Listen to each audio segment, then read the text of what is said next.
Hey everybody, it's Dr.Sam Robbins. Today I'm going to talk about 3 myths about aging that are completely false.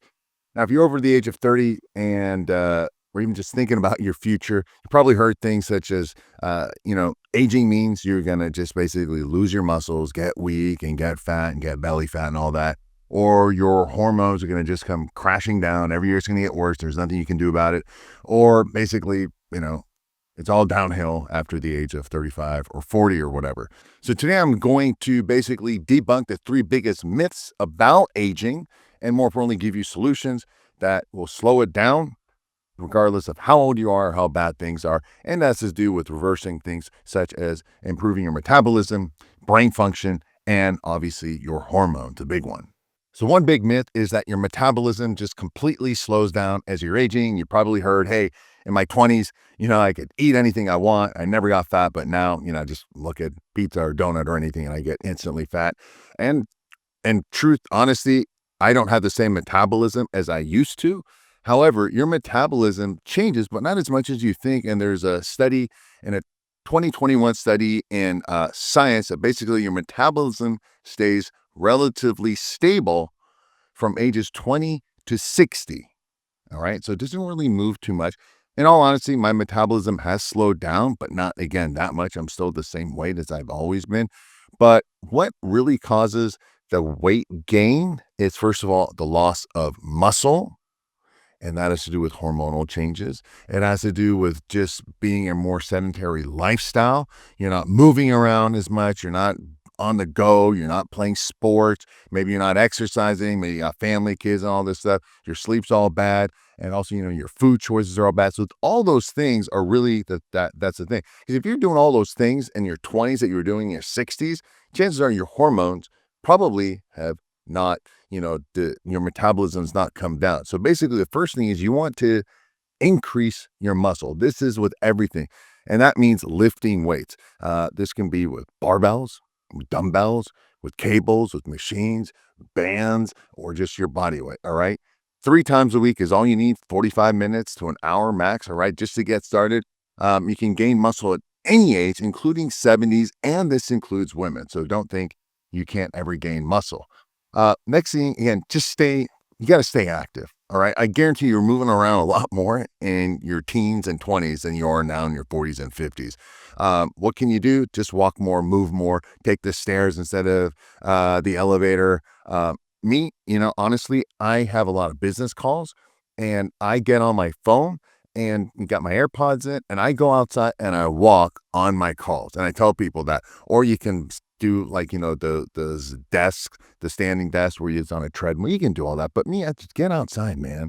Get some sunlight, get fresh air and go on walks. And sometimes people are like, hey, let's get on a Zoom call. I'm like, hey, dude, do you mind if I just give a call and I'm not on Zoom? Oh, okay, cool, man. I'm gonna go on a walk. Hey, let's go on a walk together. Or sometimes I'm just walking and I'm talking to them this way. So me, I don't hit the wall.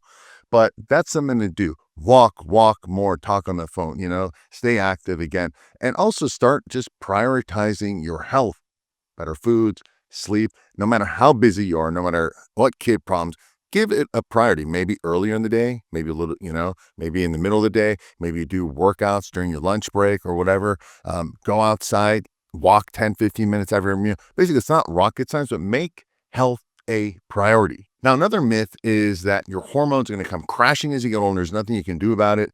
And this one is partially true. Basically, your hormones such as testosterone and growth hormone, adrenal hormones such as DHEA, they do decline with aging. And unfortunately, on the opposite end, insulin sensitivity gets worse. That means higher blood sugars, higher insulin levels, which again makes all this stuff worse. Also, as you gain more body fat, estrogen levels go up, which that decreases all your other hormones. However, it's not as drastic as people think. Things can obviously slow down and so forth, but you can have healthy levels all well into your 60s. There's things you can do. I tell people, all the things that I mentioned with health, lifestyle, and all that. You can take herbs that'll optimize all these hormones. You don't have to, and if all of that stuff fails, you do everything perfectly, you can still take hormone replacement therapy. Now, for menopause, for women, it's different. because your ovaries stop working. So you are going to need to get proactive and improve your hormones. And again, there's ways to do it. But for men, it's again, easily improve your hormones, increase your testosterone levels at any age. Again, lifting weights, losing extra body fat because that increases estrogen levels, sleeping better, it decreases cortisol, which increases your testosterone. Eating more natural fruits. I guarantee you, eating way too many processed junk. Alcohol is toxic to your hormones. I don't care what anybody says. Just live and eat better. And also just taking, again, specific clinically proven herbs and vitamins and minerals that have been clinically proven to increase testosterone levels. And by the way, when I created Alpha Vero, it wasn't just to increase my total and free testosterone, it was also lower negative hormones, such as high estrogen, which causes man boobs and belly fat, DHT, which causes prostate and hair loss and all those problems, and also cortisol, the stress hormone. At the same time, I wanted lower prolactin and increased dopamine. So it's a whole, a lot of these things. And I've had many clients. Again, when I do consultation, again, I don't have as much time, but I've easily increased their testosterone by a minimum of 50%. I've doubled and even tripled at times. I even did it with myself a long time ago when I first got started. My testosterone was like around 330, 340, 350. And then they got up to eventually in the high 900s. Okay. Didn't happen overnight. Took a few months, but I knew all the things. And by the way, I was in my 20s, man. 20s and my hormones are crap. And my doctor, when I went, he's like, no, that's okay. You're normal. Well, it's fine. You're in the normal range. I'm like, normal? It's crap. It's at the bottom. It's not optimal. They God, don't worry about it. Okay. That's why you come to me and not your regular doctor. So you can improve your hormones at any age. Keep that in mind. Again, more information below in the description area how you can increase your hormones and testosterone levels. Now, the other biggest myth is that aging will equal cognitive decline. Basically, the whole aging of the brain is the one I'm most worried about. And that's because your brain is so complex. This includes just simple things such as memory loss or slower mental actions, right? The things you could do in your 20s, you can't do later on 50s and 60s. I think back to all the crap I did in my 20s for school. And I'm like, there's no way I could do that again now in my 50s. No way. I don't have the brain power. I don't have the desire. So that, it can be a simple problem as that, or more complex issues that I'm worried about, such as Alzheimer's and Parkinson's. Why? Because on my mom's side, I had Alzheimer's, and on my dad's side, and I had on my mom's side, I had Parkinson's. So I'm definitely concerned about cognitive health and mental. Remember, it's so easy to increase your metabolism and improve your youth hormone, but the brain is different. And because why? There's so many brain chemicals, adrenal hormones, all the hormones affect your brain. And then your neurotransmitters and just billions of pathways and synapses and all this stuff. So it gets really complicated. However, one benefit is that neuroplasticity, basically your brain's ability to grow and adapt like muscles, continues well in your 70s and 80s. Okay. I keep my mom works for me and she's been working with me for like 25 years. And she's still sharp. She's 85, no problem. And I know the biggest reason is I keep her working for me is because it keeps her sharp. She's always doing something and learning something. I'll tell you that. So this isn't necessarily an aging issue all the time. It's mainly a lack of use and abuse of your brain. What do I mean? The abuse has to do with poor circulation, inflammation, which I mentioned, insulin resistance. That means having high blood sugar levels, alcohol, which is toxic to the brain, drugs, even prescription drugs that cause brain problems, smoking, marijuana, all this stuff, toxins, obviously, from the foods and the plastics and so forth. All of this does a lot more harm to your brain, to your body, but especially your brain than quote unquote birthday candles, an additional birthday candle every year. So what do? Let's make some improvements right now for your brain. The first thing is, continue to learn, all right? Learn something new all the time. Kids are happy and their brains function. Why? Because they're always learning something new in school and their brain is so open to everything. But most adults, they stop learning, right? I went to school, that's all I need.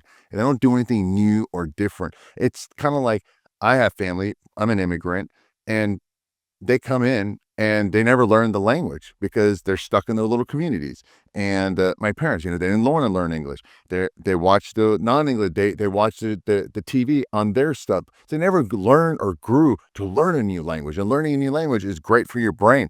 Um, so do something new. Get on the computer. There's so many online apps or programs for free that'll challenge your brain. Crossword puzzles, learn new stuff. Just something keep the brain active and flex it, just like you would flexing a muscle. Additionally, you want to take things that improve brain health, such as fish oil, especially DHA. I take 4 to 6 grams or 4 to 6,000 milligrams a day. I split it up. You might just need 1 to 2 grams a day. That's a good start. You need to cut down on your sugar intake, especially the bad carbohydrates. And you already know, man, you know what a bad carb is and a good carb. Anything natural, preferably doesn't have a label, is a good carbohydrate. Vegetables, fruits, even rice, yams, legumes, all right? But if it's got a bunch of ingredients in there, chips, not good, all right? All that junk is not good for you. So watch your blood sugar and insulin resistance because type 3 diabetes is linked to Alzheimer's and brain, degradation. The next thing you want to do with everything in your body, whether it's, your muscles, your skeleton, or your brain, is you want to exercise and move more. Okay. You want to just get out, walk all the time. Most people are sitting there doing nothing. I get up first thing in the morning. I go for a walk. I eat a meal, 10 to 15-minute walk after almost every meal. Just going to be 5 minutes one way, 5 minutes back. And I go outside. It does amazing things. Also, dancing is really good for cognitive health. Also, paddle sports, tennis, pickleball, ping pong, really, really, really good for brain cognition because you're just using your muscle left and right. So that's also trying to use your other hand more. Like I'm a righty, I use my left hand sometimes to brush my teeth. Little stupid stuff will keep your brain working from left and right side. Also, there's a lot of specific brain improving compounds and herbs and nootropics that are really, really awesome. They've made a huge difference. I've been using them since school because I never could pay attention and remember things. It made a huge difference then because my memory's always been crap and I still take them. I list all my favorite nootropics and list the brain health and, things that are body and brain energy below in the description area. So in conclusion, again, aging is a part of life, okay? But how fast you age and how poorly you age, and how quickly you decline is really up to you. You see, some people look like crap in their 50s and some people look amazing in their 60s and 70s. It's because they took care of their health. So please don't accept, getting old as, or getting weak or overweight or becoming forgetful. It is up to you. You can take control of it. All right. Right now, you want to optimize your hormones, your metabolism, and brain health. I put all the links below for all this information I didn't have to do in my 50s. Also, my parents in their 80s, and 90s. Trust me, you can do it. It can be simple. Just make good decisions now and new habits. All the information is below. Thanks for watching. Have a great day.